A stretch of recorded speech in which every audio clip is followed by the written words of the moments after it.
Portuguese Grand Prix. Fabio Quartararo on pole for the 11th time in the Premier class. On the in his first race appearance since the Spanish Grand Prix in Jerez way back on July the 9th. And Joan Mir on row 3. 2020 Portimao winner Miguel Oliviera goes from the head of row 4. He's 6 as well with Danilo Petrucci. And then Lecco owner Lorenzo Savadori and the battered and bruised riders starting this Portuguese Grand Prix. We're minus the unfortunate Jorge Mark for him in MotoGP, ahead of the world champion Joan Mir in 9th. Keep an eye on great race pace yesterday. Miguel Oliviera, of course, our Portimao race winner here 4 months ago.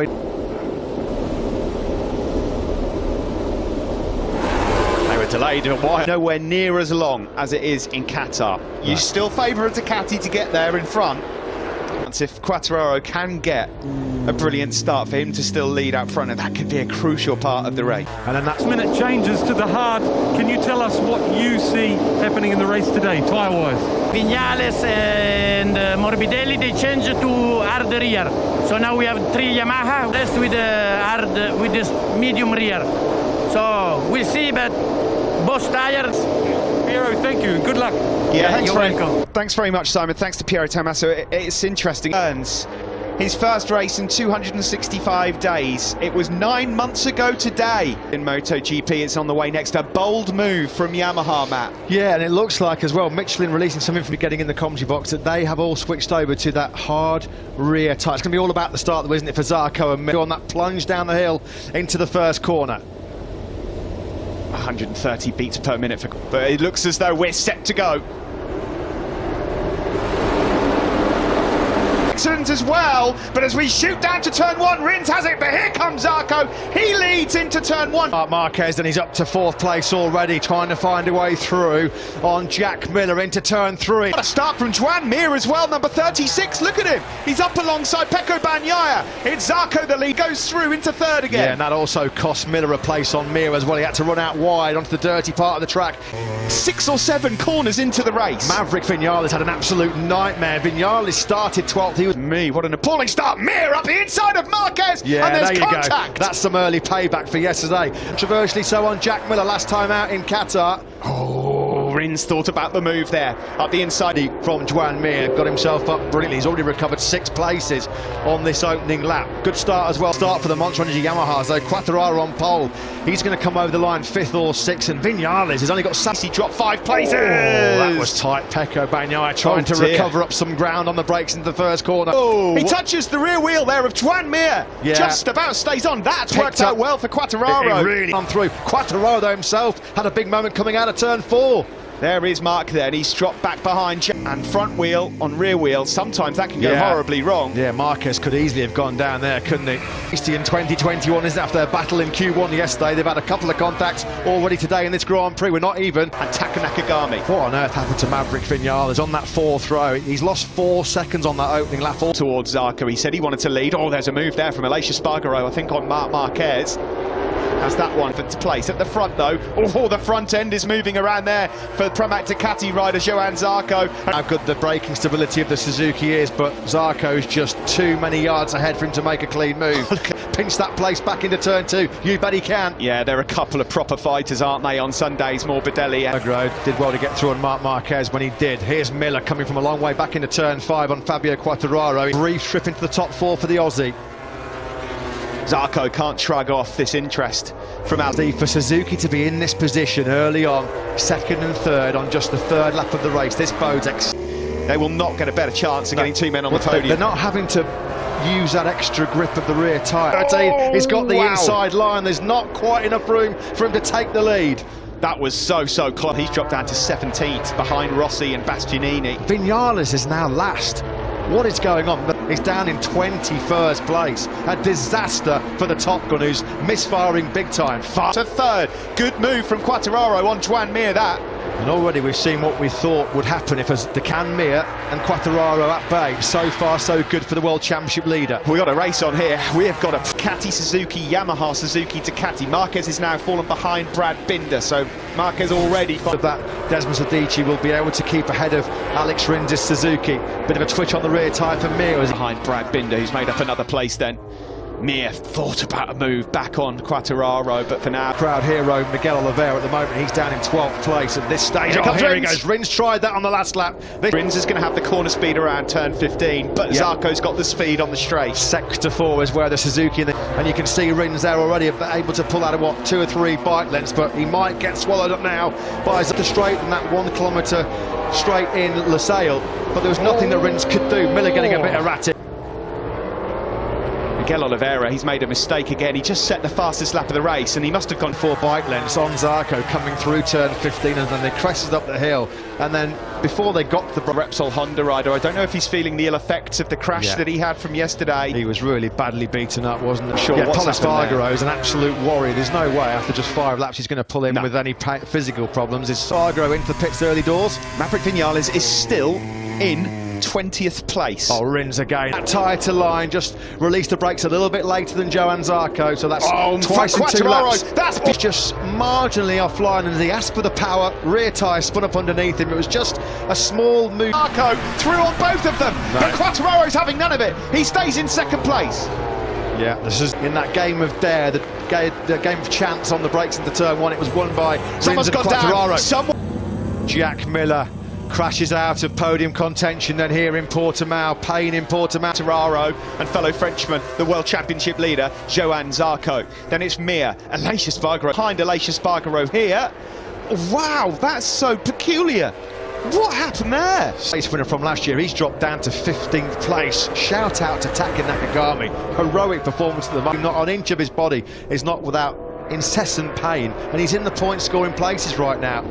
On that Someone else lap, has gone down. 2.1 seconds slower than Rins. Is that another bike that's gone down in our ears? I'm sure from here in November. A dream win 4 months ago to an absolute nightmare then for Miguel Oliveira.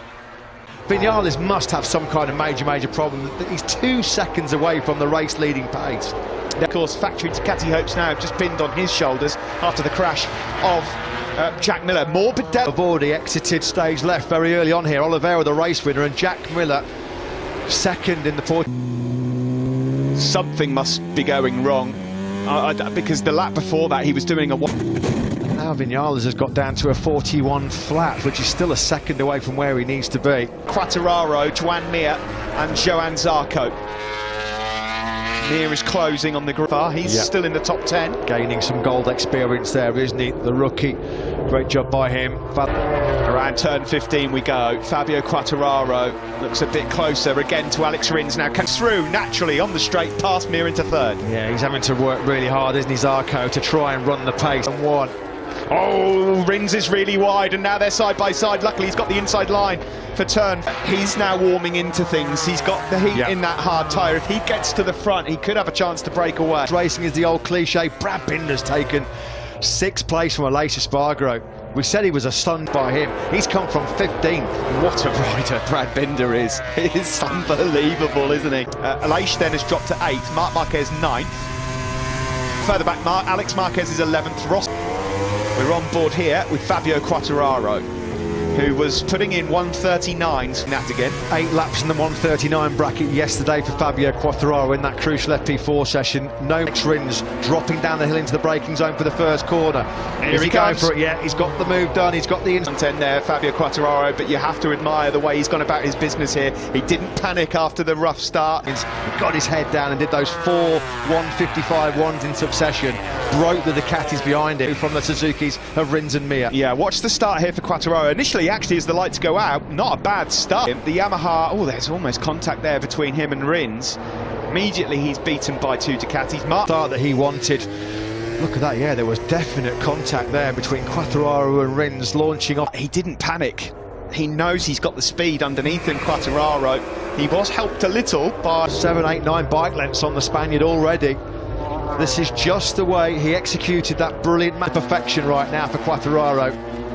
Yeah, across the line, this will be a 39, surely He's it done is. That's what we just mentioned, but he's doing exactly what he did in Doha. Get to the front, get your head down and try and clear up. A real strong ride actually was Jack Miller, quickest in this morning's warm-up session, in podium contention when he had a rather... This is Mark Marquez, that's how the championship would look. Fabio Quartararo would take the lead from Johan Zarco as things... I don't know if he touched the throttle or it was like the rear pushed the front let go.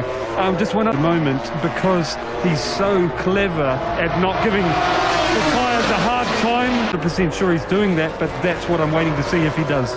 Yeah, thanks for that, Simon. As so often last front. The Suzukis all weekend have been brilliant in Sector 3, where you need that agility, that manoeuvrability and a bit of turning speed. Quattararo has been untouchable in this fourth sector. He's been really, really strong. And again, look at the gap he's able to... Personal best lap of the race, a 1:40.069, but it was only 300ths quicker than Quattararo ahead of... For the South African Brad Binder, who somehow, despite having shown no pace to be right on podium pace as well, are the men in 7th and 8th, Bagnaia and Aleix Espargaro. They've just exchanged 40. Down by Bagnaia, as Matt just mentioned, getting into his rhythm.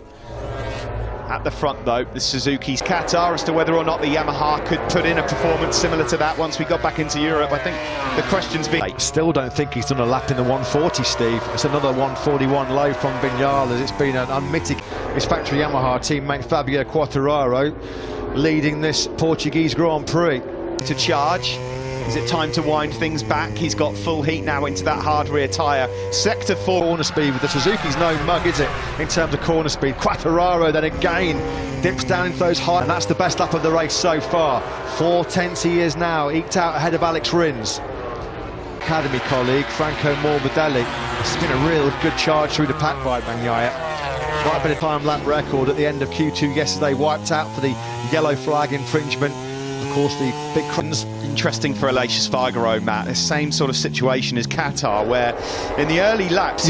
Just struggling to go at the moment with Quattararo and Rins ahead of him. There's nothing between their lap times, but you can throw over a second for the first time. Quattararo still has some bother here from us. The Suzuki so gentle on its tyres, and Alex Rins has got the finesse, hasn't he? He's not an aggressive rider. It's like be really, really strong in terms of tyre management as well. This man's not bad when it comes to that job as well. Yeah, we need to keep an eye on. It's the Italian Pecco Bagnaia, who had good pace all weekend in terms of race for this position. You're right about Tuan Mir as well, Matt. He's just coming under a bit of attack again now from... It was a big one. Mir a 40.3, Rins a 39.7, so 6/10 the gap. Well, but look how much he's been able to gap Binder and Aleix Espargaro, Steve. Once he got through on the KTM. Great onboard shots of this undulating circuit in Portugal on board here with the Suzuki of Alex Rins looking up to lap times at the moment. 1:40.4 over the line last time for the Doctor. Well, that was only a 10th slower. In terms of race pace there, because yesterday he couldn't get into anywhere near the mid-140s. They've obviously found the... In we go, there will be 12 laps to go. We've reached the halfway point of this race in Portugal. Yeah, quite clear. Tuan Mir's going to have his hands full hanging on to that podium finish. He's the first MotoGP World Champion since the late great Nicky Hayden back in 2007. He won't want to make it 3 in a row. He was just missing that little bit of experience. Last year didn't go to plan, but this is a turbocharged. The better endurance, having plumped on the grid late on for the hard rear compound. Weekend, Michelin did say if the track goes over 35 degrees, then the hard rear tyre certainly does come behind Valentino Rossi. Well, he's lapping at the same pace as his teammate Alex Marquez. He's a little bit further up the road. Team principal keeping an eye on Johan Zarco, the championship leader. He won't be the championship leader as things stand. Credit to Zarco. He got himself into the high 139s on that last lap himself. 39.8 on the start-finish straight. You bet he can. There's your answer. And it's a fairly emphatic one, isn't it? Quattararo and Rins yet 9.654 for Quattararo, immediately bettered with a 39.598 from Rins. Having to work so hard in the twisty sections of Portimao just to try and keep that position. And Zarco blitzes on by like Mir standing still. Alex Rins is keeping the pressure on Fabio Quattararo. All he can do, try and force the Frenchman into some kind of an error. At the moment, it's been picture perfect for Fabio. Himself in prime positions from the word go. But it is far too late for him to have any impact on this Grand Prix. Someone's gone down. Yes, there's been another crash, hasn't there? It is. Valentino Rossi has crashed. What a shame for him, because he just hit some decent pace.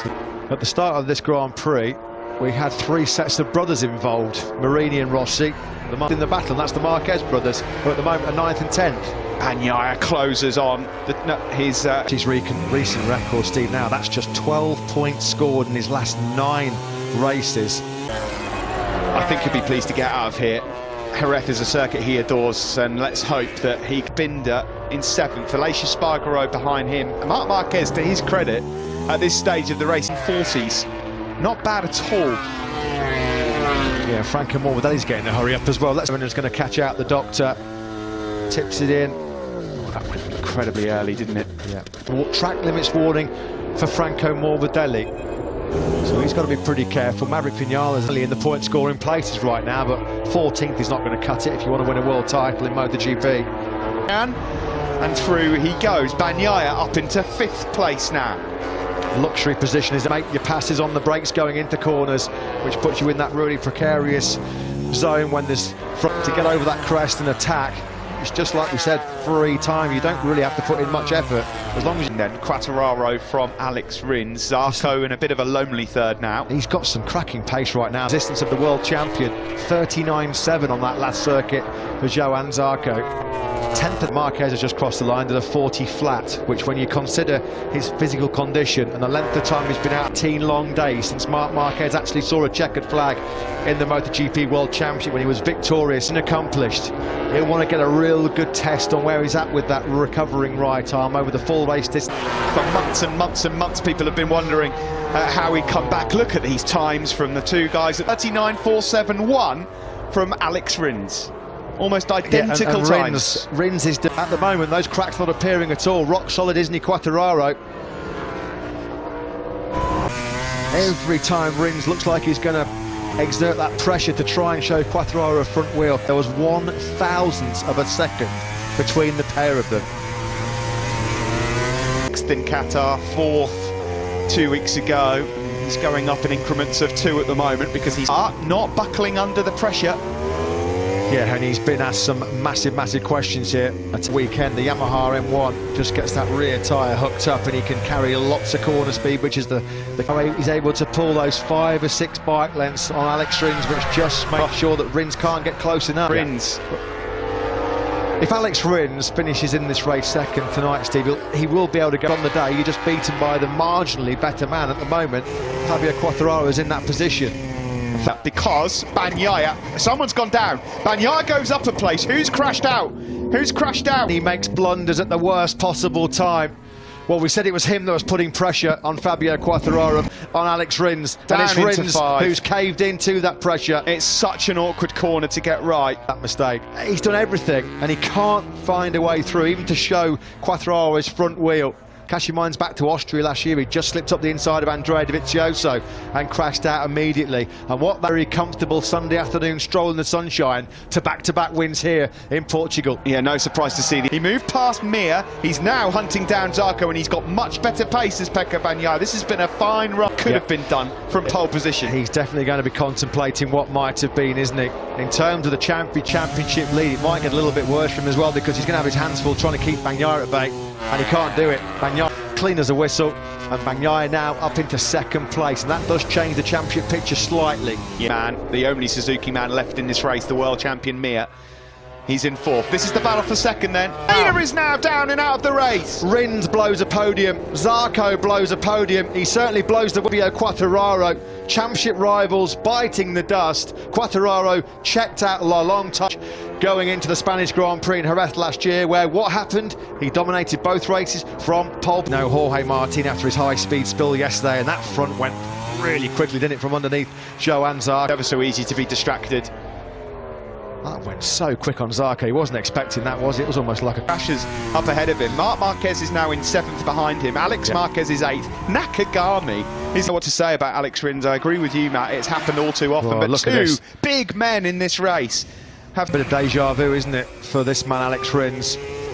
You've got to give it so much credit to Fabio Shinichi Sahara and Ken Kawachi, leading management down at Suzuki. They cannot believe it, can they? And he's potentially 25 have gone begging here in the Portuguese Grand Prix, and he is absolutely inconsolable. Ashton remounted as well.